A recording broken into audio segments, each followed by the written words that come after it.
सिद्धि की शादी के बाद वो ससुराल चली जाती है। पीछे रह जाती है भाभी रानी। सिद्धि के ससुराल जाते ही भाभी कहती है, अरे वाह जी वाह, सारे कपड़े मेरे। हाय रे पैंट, अरे वाह वाह, मजा आ जाएगा। अरे ये सिद्धि की अलमारी के सामने खड़े होकर क्या बड़बड़ा रही है? जा जाकर देख मेहमानों को विदाई की मिठाई मिली कि नहीं। अब हाँ माँ जी, क्यों नहीं, लेकिन पहले कपड़े तो बदल लूं। अब रानी आ जाती है सिद्धि के उन कपड़ों में जो वो ससुराल जाने से पहले घर छोड़ जाती है। अरे रानी, कुछ दिन रुक जाती। अरे ये तो सिद्धि बिटिया को मैंने ही दिया था, बड़ा ही फबता था उस पर, तुझ पर तो कुछ खास नहीं लग रहा। अब वो ना मेरे सारे कपड़े गीले थे तो सोचा पहन लूं। वैसे भी सिद्धि को कौन सा दिन पुराने आउटडेटेड कपड़ों को पहनना है। वैसे भी ये सूट तो मैंने तभी पहना था, वैसे खास है भी नहीं ये। हाँ ठीक है, लेकिन ना मेरी सिद्धि पर तो जमता था। सारे मेहमान चले जाते हैं और सिद्धि ससुराल से मायके पहली बार आती है। अपना घर, अपना कमरा, अपनी अलमारी। ये बोलकर जैसे ही सिद्धि अलमारी खोलती है तो सामने उसके कपड़ों की जगह कुछ और ही रखा होता है। माँ, ओ माँ, जरा कमरे में तो आना। सास और रानी वहां पहुंच जाते हैं। रानी ने पहनी होती है सिद्धि की जींस और टी शर्ट। अरे भाभी, ये क्या? ये तो मेरी बड़ी ही महंगी टी शर्ट है, इसे आपने घर में क्यों पहनी है? अरे बहुत मिलती है दीदी ये चौक की मार्केट में, 150 में। ओ भाभी प्लीज, ये एरोपोस्टल है, 2000 की एक टी शर्ट। ओहो, 2000 में तो दीदी 4 साड़ी आ जाए। अब क्या बोलूं? भाभी, ये मेरी अलमारी में छोटू के कपड़े, तो मेरे कपड़े कहाँ हैं? मेरी अलमारी में?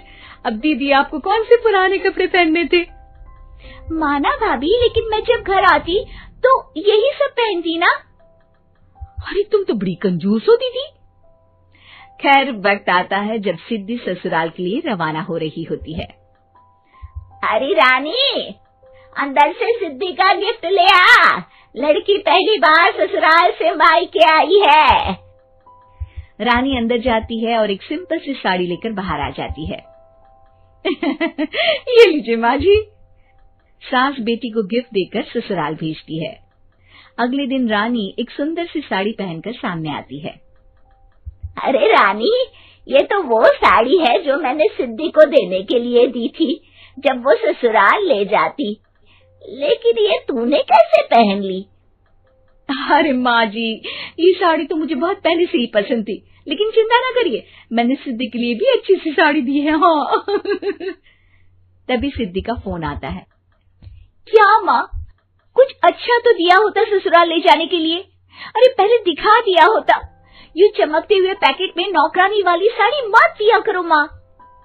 अरे बेटे, वो तेरी भाभी ने ना गलती से उससे पैकेट बदल गया। हाँ, मैं कल ही तेरे भाई के हाथ से तेरा वाला पैकेट भेज दूंगी। अरे रहने दो माँ, आई एम श्योर भाभी ने अभी वही साड़ी पहनी होगी जो तुमने मेरे लिए रखी थी।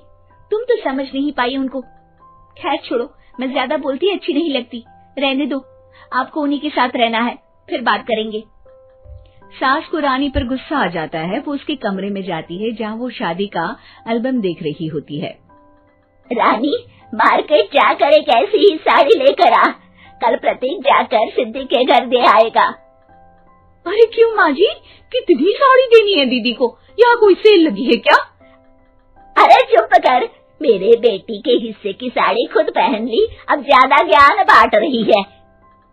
एक दिन सिद्धि का फोन आता है। माँ, मेरी सास ने आज सबको खाने पर बुलाया है। सारे लोग सिद्धि के ससुराल पहुँचते हैं। खाना खाकर वो लोग निकल रहे होते हैं कि सिद्धि की सास सभी को गिफ्ट देती है। अरे बहन जी, बेटी के घर का खाना खा लिया, यही बहुत है जो आप ऊपर से गिफ्ट भी दे रही है। अरे बहन जी, आप भी कहाँ इन बातों पर विश्वास कर रही हैं। सास सभी को गिफ्ट देती है, लेकिन रानी को जो साड़ी देती है वो अजीब सी हरे रंग की लाल रंग के बड़ी छाप वाली होती है। अरे छी छी, ये कौन पहनेगा? सासू माँ को तो जरी वाली इतनी सुंदर, और मेरे लिए ये नौकरानी वाली। अरे भाभी, दरअसल मैं जब भी घर आती थी आप वापसी में ऐसी ही साड़ी देती थी ना, तो माँ ने सोचा कि आपको आपकी पसंद की ही साड़ी क्यों ना दी जाए। बेचारी रानी, बोलती भी तो क्या। सिद्धि और सास रानी का चेहरा देखकर हंसने लगती है, तो रानी समझ जाती है कि अपने ही बिछाए जाल में वो फंस चुकी है।